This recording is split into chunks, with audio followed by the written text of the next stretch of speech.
Welcome to the Mortgage Podcast, where we give tactics, strategies, and inspiration to get you to 10 plus loans per month. We talk a lot about how to make a ton of money in mortgage while also being happy and thriving in your personal life. If you want to be a mortgage millionaire, you're in the right place.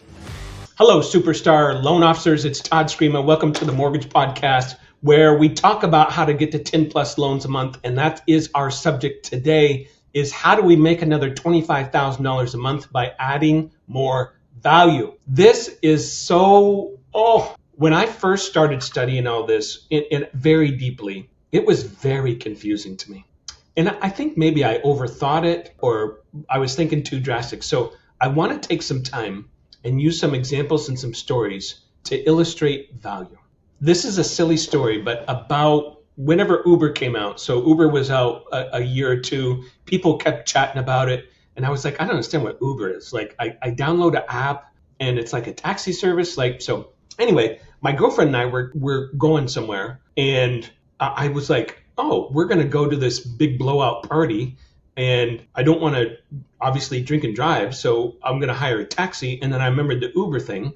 So I downloaded the app. This is like 2 hours before we left. And the app came up and it just said, where to? And I put in the address of the party and I pressed go. And it said, someone's going to pick you up in 12 minutes. So I was, cancel, just too soon. But anyway, I was like, hey, this drive-you thing's going to come pick us up. We get in the car, we go to the party, and then we order another one when we're getting ready to leave, and it'll take us home. I don't need cash. I don't need to worry about the late taxi. I don't need to worry about the smelly car, because this is probably a little more professional. I don't need to ride around in a yellow taxi where people look at me like I'm a weirdo. Like, I like this. This seems cool to me. So I used it for the first time, 12 years ago, wherever it was.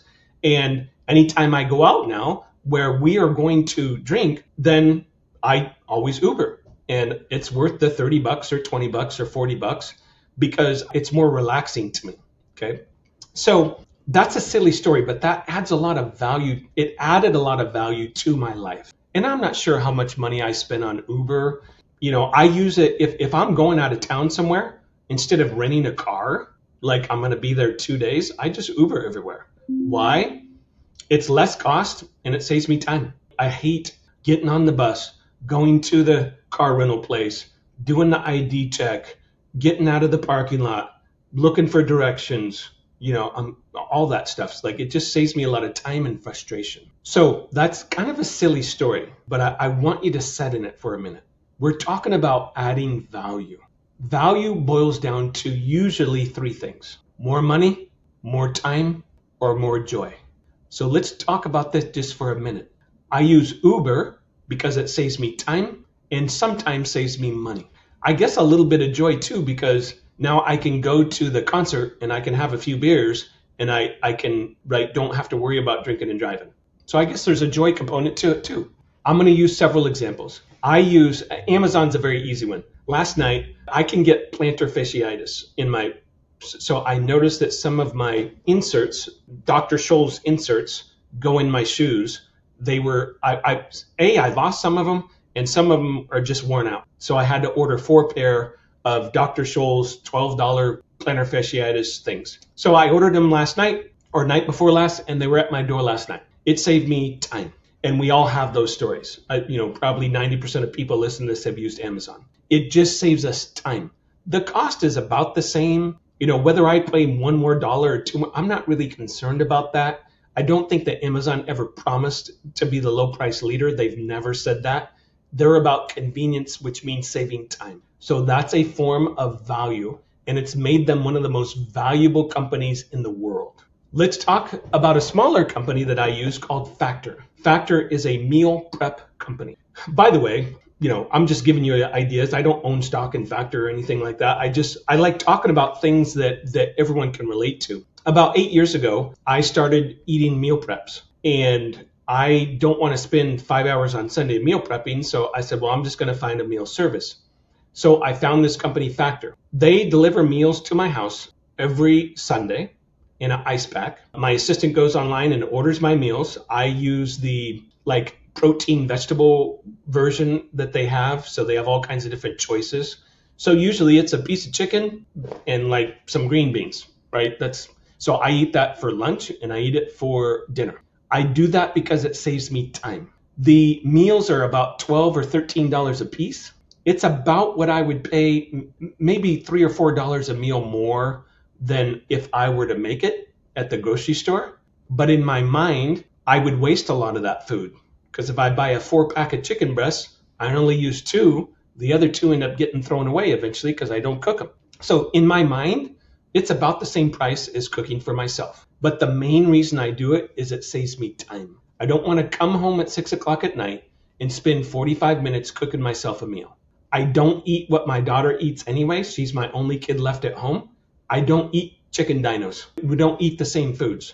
And so I use that meal service because it saves me time. Let's talk about Workday. Workday is a multi-billion-dollar company.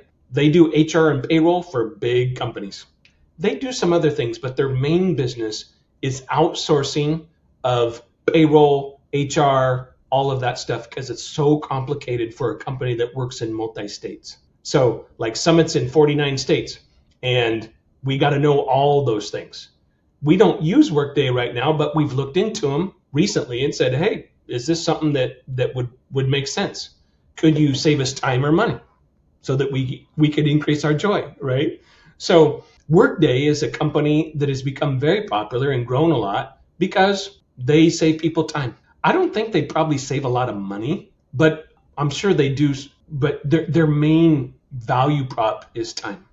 ChatGPT, how most people use AI right now is they use it as a search engine. And there's nothing wrong with that. But instead of going to 4 different websites and saying, what's the best hotel to stay at in this town, you just ask ChatGPT and it condenses 4 websites into one. That's how most people are using AI search engines right now. And there's nothing wrong with that. It does save you time. And it kind of condenses all the search of everywhere and puts it into one statement. And we don't have to spend 20 minutes looking for different websites. So that's an example of saving time. So now, how do you translate this into becoming a loan officer? I have a philosophy. Stick with me for a minute. Mortgage is, one of my coaches said, mortgage is the sea of sameness. With 50% of the loan officers out of the business, the ones that are left, they're pretty good at doing loans. The mortgage companies that haven't sold or gone out of business, they're pretty good at closing loans. They're pretty good at underwriting loans. I don't care if you talk about any company, they're pretty good at it. So the sea of sameness is a realtor now looks at most loan officers as being about the same. Now that's different than 30 years ago. When I first became a loan officer, it was a lot of buddy selling. It was a lot of who you knew. And it was a lot of, are you really good at doing the loans? And all I really had to do a lot of business was go see a lot of people and be nice. And they would start sending me business. That's way different than today. Now that was 30 years ago, but it's way different. Now it's more like, what have you done for me lately? And that's more of the attitude, if you will. And I don't think that's right or wrong. I just think it's a change. So let's not look at it as right or wrong. Let's just talk about how do I solve it. So if I'm a top realtor or a home builder or a financial planner or an investor, and I look at you and I say, why are you different? You need to be able to answer, what is your value? Value is time, money, joy. It's one of those 3 things. I believe in a market like this where a lot of people, they just want to make more money. So I believe that your value in this market should be something money driven. Let me give you an example. I'm just going to brainstorm with you some packages. Okay, some packages. I call them packages. Like, what's your offer? So I sit down with a realtor and he's kind of like, well, Todd, I did 20 buy-sides last year. I'm one of the better realtors in town. What are you going to do for me? I've got to have an answer. So here's an example. Let's say the gentleman's name is Mike. I'm going to say, Mike, I'm going to do 3 things for you. Number 1, I've got a list of the top 500 investors in this town.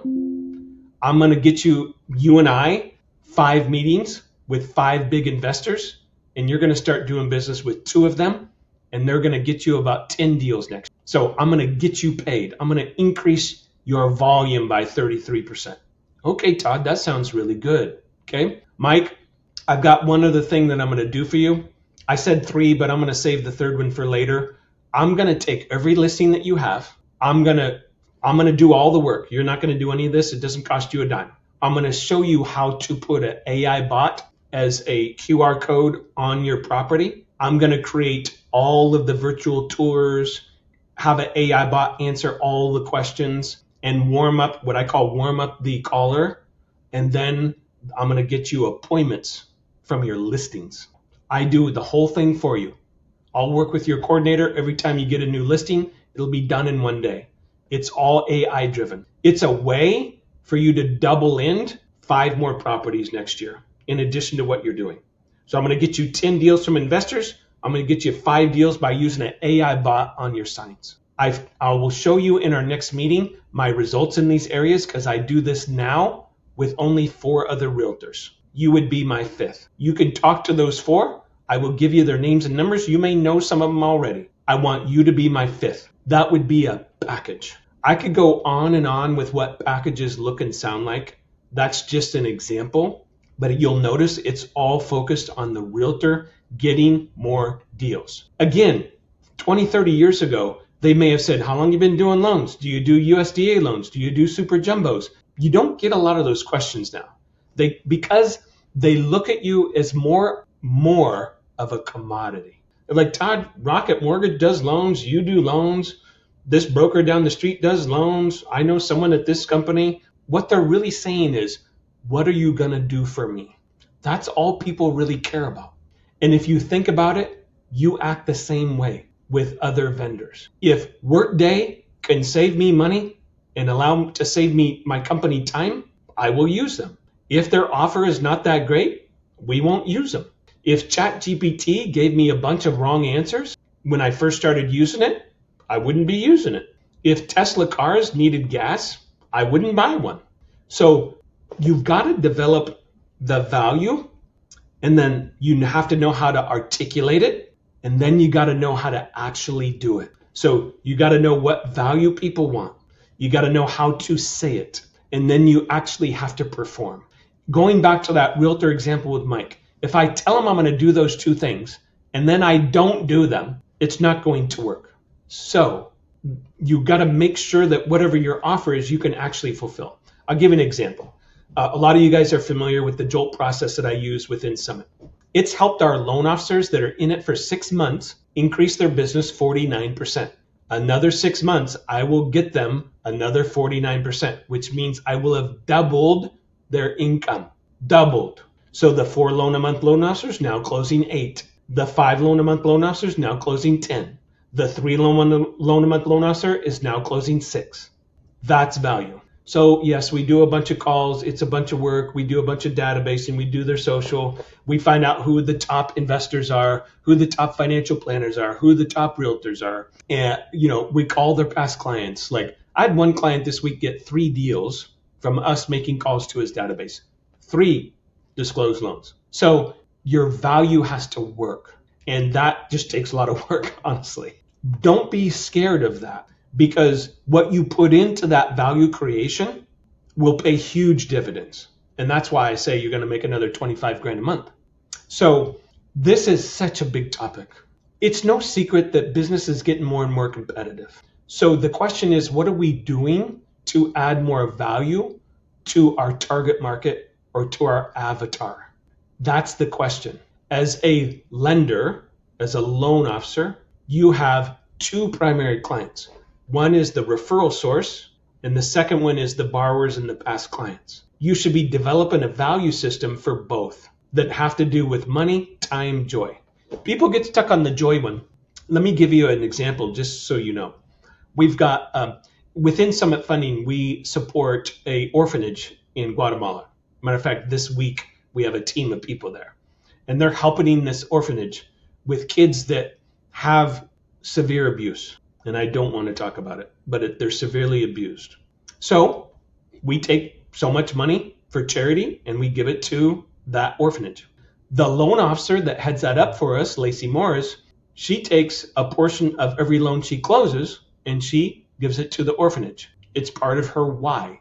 It's part of her give back. So when she tells someone that, hey, I'll take $50 from every loan and I send it to this orphanage, I include it in your packet, just a little bit about that orphanage and what they do and their success rate. And it's very impressive. A lot of these kids have gone from homeless to becoming nurses and doctors and lawyers and all owning businesses. And that's a feel good. Hey, part of my money's going to pay for this. I like that. That feels good to me. One of the reasons that we do things in life is to honor and love. So that pushes that button. That wouldn't be why you do it. You would do it because it's part of bringing joy to yourself and also to your clients. So that's an example of the joy button. I hope this helps. I know there's a lot here, but this is how you're going to win in the future. It's how you're going to win. I could go on and on with ideas on creating value. Pick something that interests you and that is very interested, that say a realtor is very interested in. Combine those two things and go to town. Let me give you one more example. Let's say I was a loan officer. I have had a lot of success or seen people have a lot of success with VAs, okay? Paying someone $8 an hour to work on a bunch of stuff. I've got one realtor who kind of taught me this, and he's got, I think, 7 VAs now, and they get him tons of appointments with expireds and for sale by owners and all kinds of stuff. So, he's just blown up. He'll do, I think, 400 transactions this year. So if I was a loan officer, I could just be the loan officer that hires and trains VAs for top realtors. And that could be my only offer. And I could get 10 people doing it, and I would be making $600,000 a year. So there's so many different ways to add value. We have to open the lid, right? Open the lid of the brain and just let it. How could I possibly create a lot of value for people that I want to do business with? If you answer that question, you'll be very successful in business. If you ignore that question, you're like, Todd, I'm just a really good loan officer. People like me, damn it. You're going to lose. You're going to lose. You might be a really good loan officer, but you have no value to give to people, and you will lose. You'll be stuck doing 1-2 loans a month because we're in the sea of sameness. Our business is being commoditized. You have to stand out. And it doesn't have to be something wild and crazy. It could just be one really good thing that you do for your clients. So don't overthink it, but make sure that it's important to the person that you're talking to. Okay? Thank you guys. God bless you. Appreciate you. Please share this with someone. That's how this stuff grows. So if you got some value out of this, maybe just text this to one loan officer that's a friend of yours and say, hey, I got a lot out of this. I thought you might too. I would appreciate it. You could also send this to your realtors so that they start to understand what value creation is. I think that's another way that you could use this podcast to help people. Okay. Thank you guys very much. Have a beautiful week.